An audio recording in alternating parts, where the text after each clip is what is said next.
investorları incitməməlisiniz. Əksinə, onlara köməklik göstərməlisiniz, onları cəlb etməlisiniz. Salyan icra başçısı və generalın sahibkarlara qarşı soyqırımı davam edir. Prezidentin tapşırıqları niyə icra edilmir? 7news.az xəbər verir ki, bu günlərdə redaksiyamız Salyan rayonunda bir neçə təsərrüfatın su təminatının dayandırılması ilə bağlı şikayət əsasında material dərc etmişdi.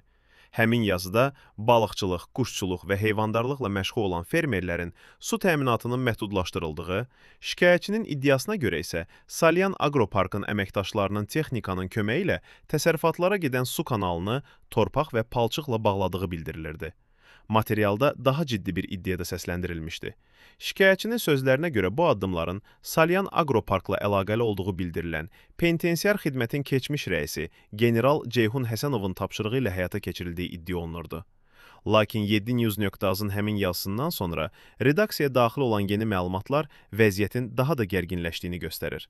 İddia olunur ki, Salyan rayon icra hakimiyyətinin başçısı Rüstəm Xəlilov və Salyan Agroparkın sahibi olduğu bildirilən general Ceyhun Həsənovla bağlı şikayətlər fonunda fermerlərin su təminatını həyata keçirən digər su yollarının da bağlanmasına başlanılıb.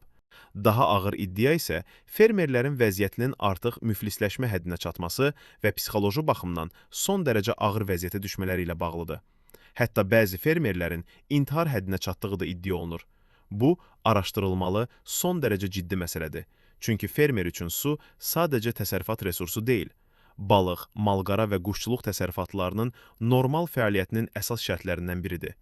Su yolunun bağlanması bir neçə gün ərzində belə ciddi maddi itkilərə səbəb ola, uzun müddətli məhdudiyyət isə illərlə qurulmuş təsərrüfatı iflasa sürükləyə bilər. Prezidentin Rüstəm Xəlilova verdiyi tapşırıq yada düşür. Məsələnin daha maraqlı tərəfi isə Prezident İlham Əliyevin Rüstəm Xəlilovu icra başçısı vəzifəsinə təyin etdiyi zaman ona verdiyi tapşırıqlardır. Rüstəm Xəlilov icra başçısı vəzifəsinə təyin olunarkən Prezident İlham Əliyev onu qəbul edib və sahibkarlarla bağlı mövqeyini açıq şəkildə ifadə etmişdi. Dövlət başçısı investorların incidilməməsini, əksinə onlara kömək göstərilməsini tapşıraraq bildirib. Rüşvətxorluq, korrupsiya 0 dərəcəsində olmalıdır. İnvestorları incitməməlisiniz. Əksinə, onlara köməklik göstərməlisiniz, onları cəlb etməlisiniz ki, vətəndaşlar sizin işinizdən razı olsun. Əgər vətəndaşlar razı olsalar, atalar sözü var, xalqın gözü tərəzidir.